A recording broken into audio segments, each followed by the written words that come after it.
by completing the new 9-star difficulty quest, we'll unlock multiple glowing stones of different rarities.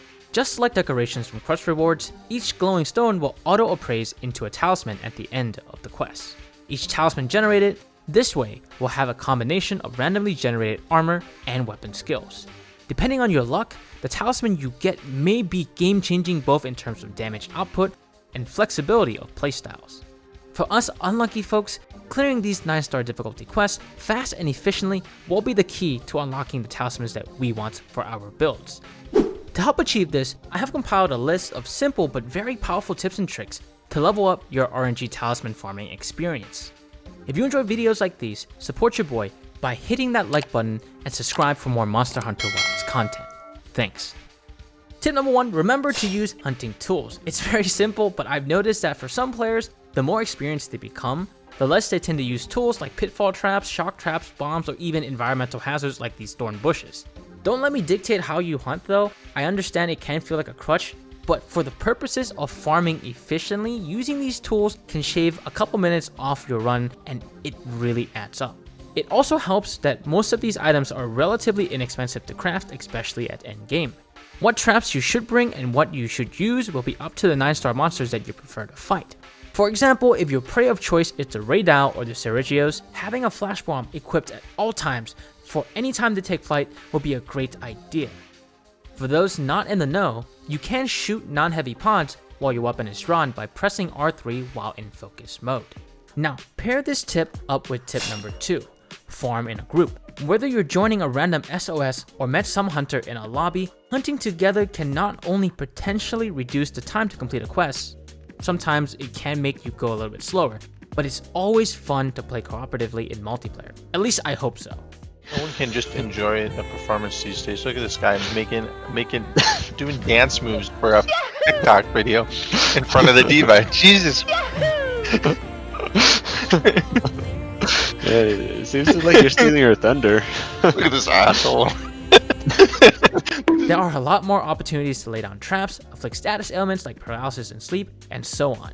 If you encounter someone you work really well with, try to chat with them using the game's communication feature, make some friends, and soon enough, you'll find yourself in a rhythm where you're constantly stun locking the monster, having a lot of fun, and clearing these quests very quickly. Plus, you'll unlock a very powerful new equipment, friendship. Tip number 3, don't stress out too much about the perfect god roll talisman. The game is designed around craftable talismans, so you're already at a power level that is amazing. To add to that, let's look on the bright side. Not getting the talisman we want right away means more playtime for us as we await future title updates. And for some of you who might really need it, I'll go a step further. Alright, this might ruin the grind for you, I don't know, but once we get the inevitable expansion to Monster Hunter Wilds, the talismans you spent hundreds of hours farming for to get that god roll perfect piece could be easily invalidated by whatever new talisman system or combo that comes out. Or maybe we can upgrade the ones that are already good here for the expansion, who knows. On the topic of these RNG talismans, what specific skill combinations are you looking for? Let us know in the comments below. Without knowing the specific limitations of the skill combos for this system, I'm definitely eyeing Critical Boost 2 paired up with a couple points of Weakness Exploit or Adrenaline Rush for Dual Blade specifically. If the system works the way I think it does, Critical Boost 2 would make reaching Critical Boost 5 in terms of your total build potential much more accessible for non-Artian centric builds, while still allowing the talisman to have a 3-slot decoration armor skill as one of its primary skills. It would also be kinda crazy if we could get something like Attack Boost 3, Critical Boost 2, and Critical Boost 1 all on the same talisman. Any weapon type would benefit greatly from something that powerful, but only time will tell what combinations of skills are possible for these talismans. Next tip, if you're getting bullied or carding a lot with these 9-star difficulty quests, consider upgrading your armor.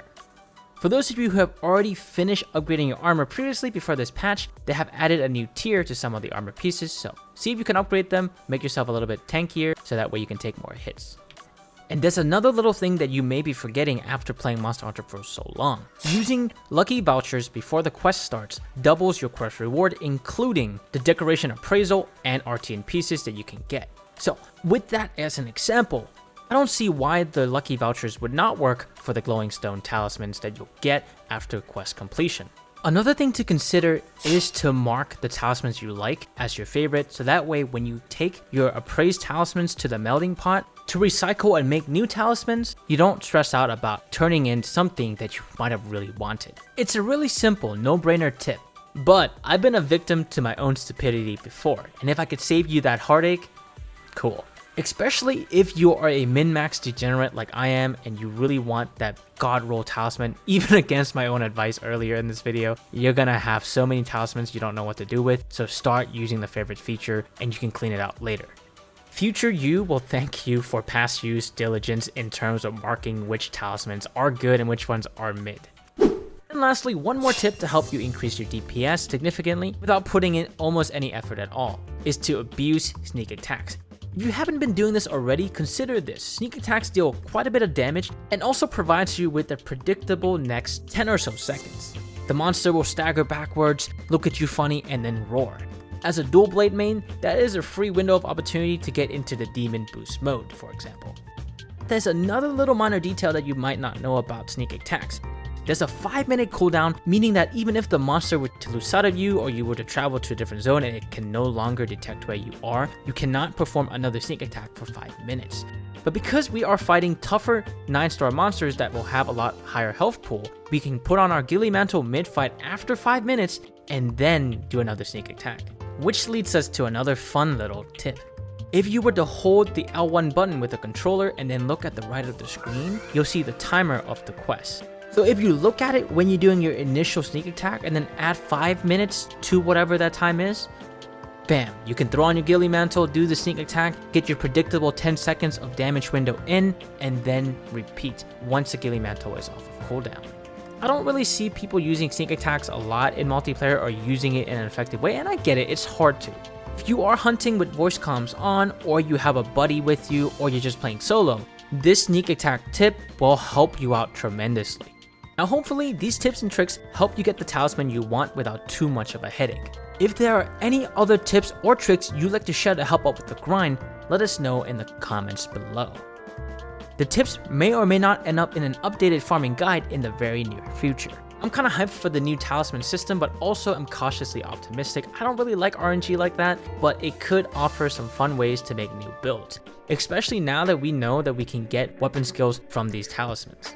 With that said, best of luck to your farming for the talismans that you want. Again, as a min-max degenerate myself, try not to stress out over it. You're already at an amazing spot in Monster Hunter. This is just an extra thing to give you a little bit of a boost in power. It's not worth losing sleep over. But once you do lose that sleep that you're not supposed to lose because you're not stressing out about it, and you make that awesome build, share it with the community below. I am super interested to see the possible combinations that are available with these RNG talismans, so let me know some of the best ones that you found in your farming experience. For more fun Monster Hunter Wilds content, check out this video on screen right now. My name is Varsana, and I'll see you in the next video.